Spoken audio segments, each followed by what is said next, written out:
good morning. Magandang umaga sa inyong lahat. Ngayon, titingnan natin yung isdang, yung similya na hito na nilagay natin kagabi sa pispan. Kung ano na naging itsura niya, guys. Yan.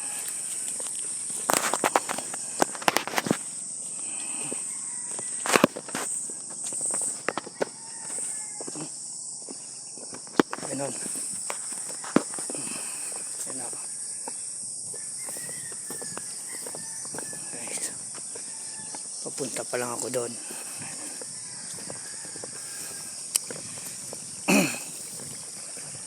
Shoutout sa inaanak ko si Ninyo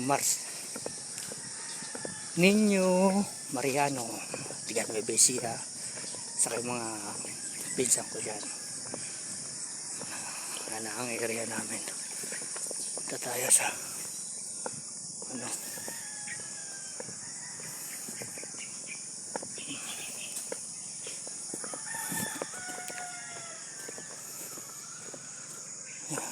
palista. Yan. Ganda na.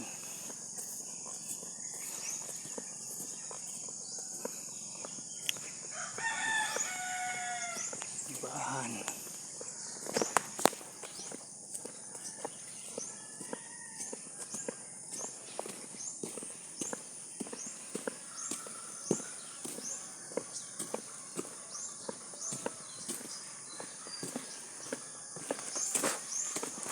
Guys, mamaya na balik ako. Good morning guys, dito na tayo sa malapit na tayo, kunting ano lang ito.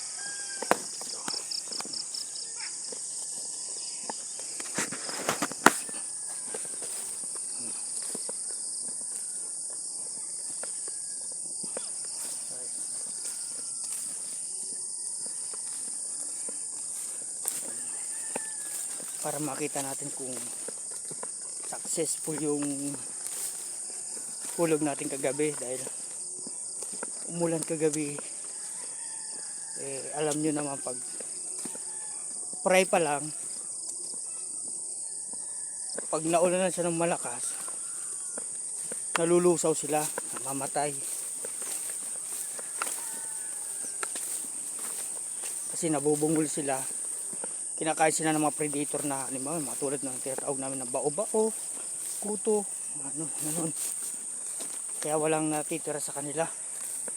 Kahit anong dami ng premo, pag kinain na, wala. Mga bullfrog, mga palaka, yan. Number 1 ano yan, predator. Kaya sisilipin natin kung successful ba o hindi. Dito na ako sa sapa.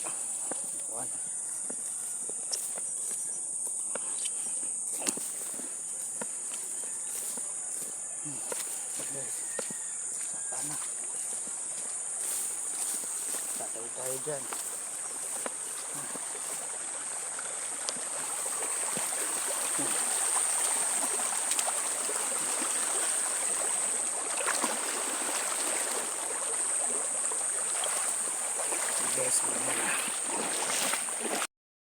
Guys, malapit na tayo. Medyo inihinan na ako. Ngayon ipayag natin yung kubo.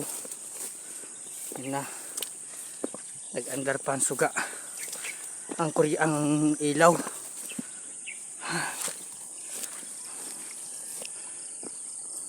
Yan. Disband din yan guys.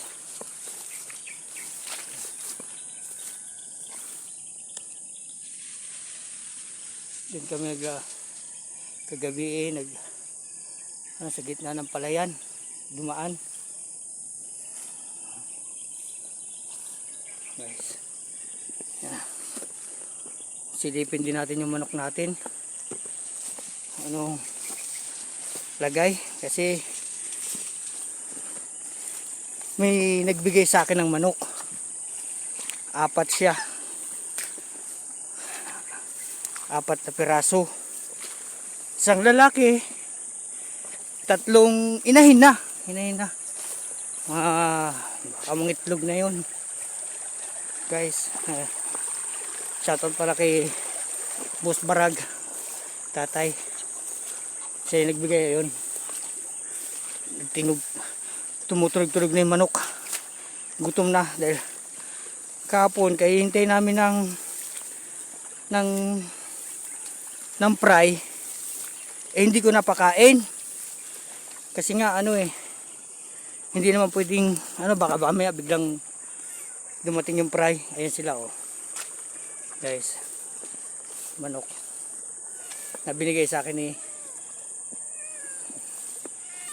Boss Barag. Ayan. Manok.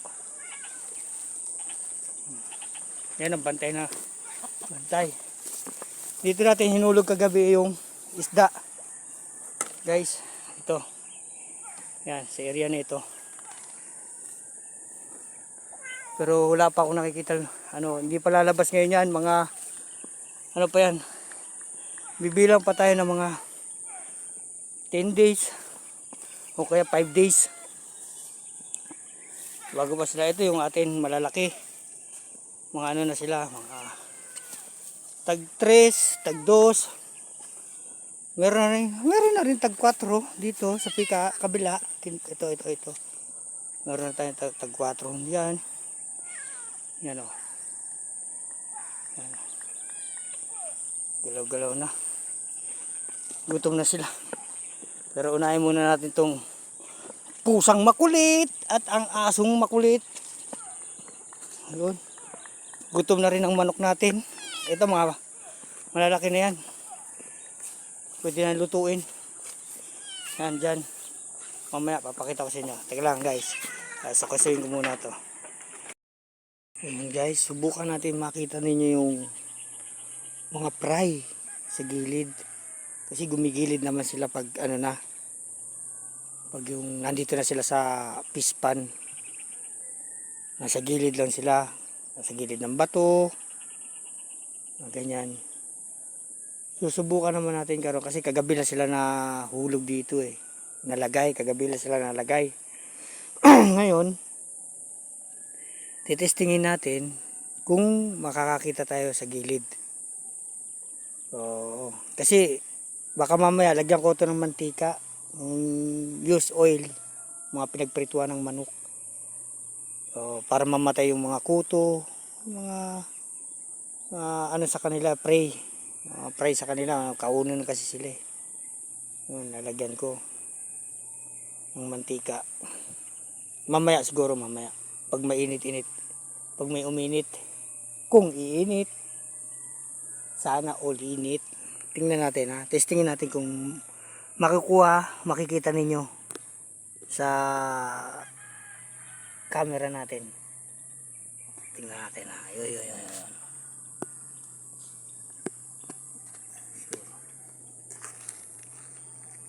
Wala, hindi makita. Sabids na, wala na. Nasa gilid lang kasi sila yan mga sila sa gilid. Hindi makita sayang, hindi makita. Dito tingnan natin sa kabila.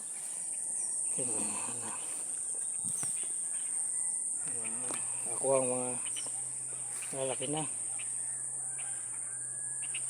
Ayan. Tag 3 tag 2, tag 2 piso na yan. Meron na rin tag 3 dyan.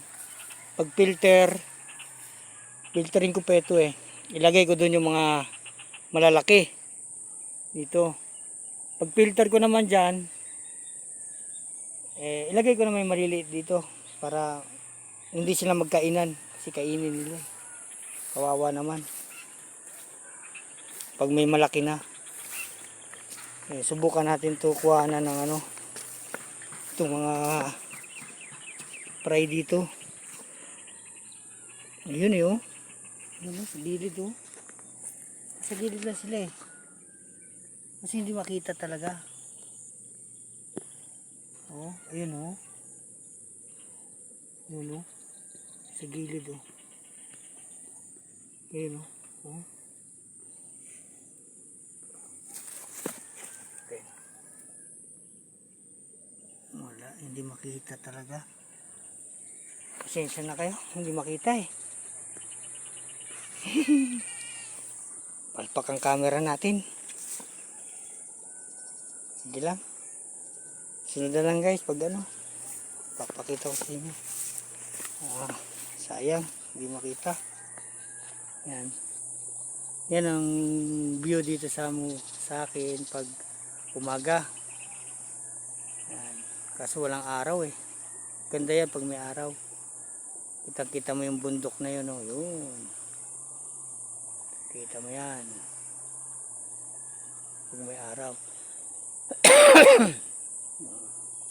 Tapos pa dito naman ang sunset. Yan. Yan ang sunset. Yan. Pero walang araw. Yan, ano.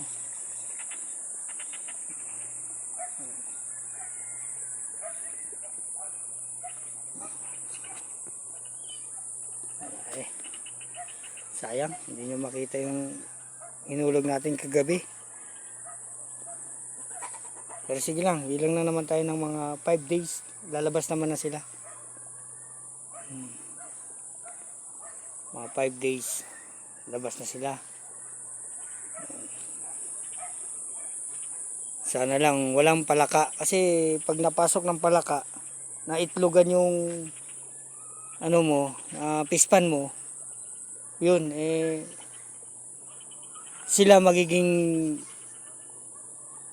ano, salot sa similya dahil sila magkain sa similya mo eh. Kakainin nila yung similya yung mga bullfrog. Kakunin nila yung similya mong hito. Kaya yun kawawa lang. Mauubos lang yung hito natin.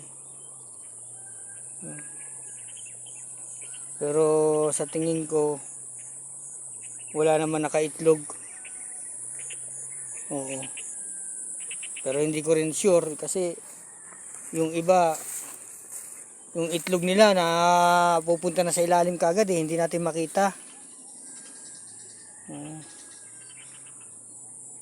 Ganun. Pero wala pa ako nakikita. Kasi mas mabilis lumaki ang bullfrog, itlog yung pag napisa na yung bullfrog, mas mabilis silang lumaki kaysa sa hito. Kasi ang hito 21 days. Kasi laki na siya ng ano ng ang presyo namin sa 21 days tagpisuhon na. Yung tinatawag natin na piso isa. Pag abot niya ng 21 days. Oh, pero ang palaka nun malalaki na. Talagang kakainin niya na yung ano dahil wala man silang pagkain diyan kundi ang kainin nila yung hinulog mo na hito. Yun. Pero kung ganito na kalalaki ang ano mo, tag 2, tag 3, sila nakakainin yan. Hito naman ang kakain sa kanila. Yan, tulad na ito. Kahit na mag-itlog pa sila na mag-itlog dyan, wala na. Hito nang kakain yan sa kanila. Gawin pa nilang spaghetti ang itlog ng bullfrog.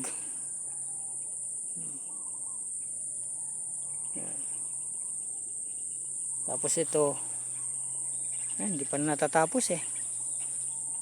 Hulugan ko rin yan. Pag natapos na siya, hulugan ko rin. Kasi sayang yung area. May tubig naman tayo eh. Budat, ayaw. Ayun guys. Siguro hanggang dito na lang kasi hindi ko talaga mapakita sa inyo eh. Gusto ko mapakita sa inyo yung isda. Gusto ko mapakita sa inyo yung isda. Ayun. Kaso wala talaga eh.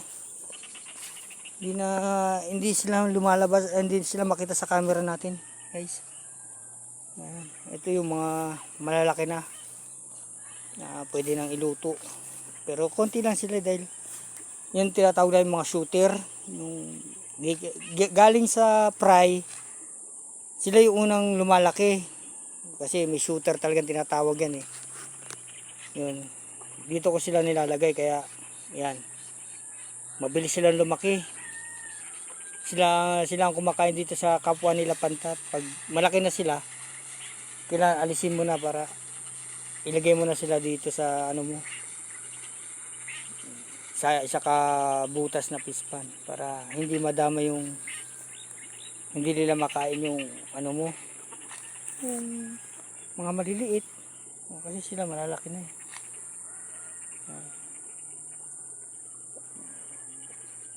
Pero tatanggalin ko rin niya kasi pagdating nung ano ni Mrs. Pinsan, gusto raw kumain ng hito. Hulihin natin yan. Papakita ko sa inyo kung paano paghuli. Manok na binigay sa akin. Yan. Guys. 3 babae, 1 lalaki.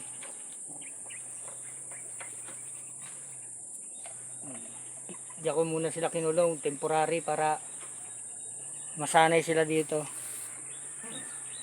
Ang ganda oh.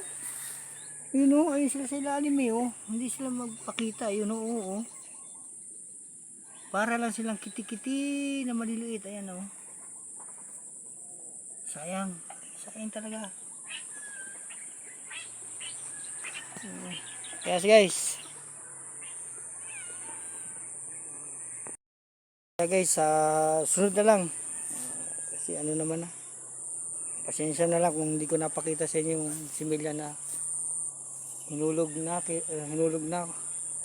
ko kagabi dahil ano na yung oras na hindi sila magpakita, hindi makita sa camera pero ako nakikita ko, di ba? Hindi sila ano, kung okay lang sana kung parang mata lang natin yung ano para makita ninyo. Gusto kong pakita sa inyo talaga na medyo successful man siguro yung hulog natin dahil wala naman ako nakita na ano, na hindi maganda na senyales, pero kailangan ko lang lagyan ng mantika mamaya. Mantika lang para mamatay yung mga tinatawag namin kuto saka yung bao-bao kasi malakas kumain ng ano yun. Kaya yan, sige hanggang sa sunod na vlog natin. Yan.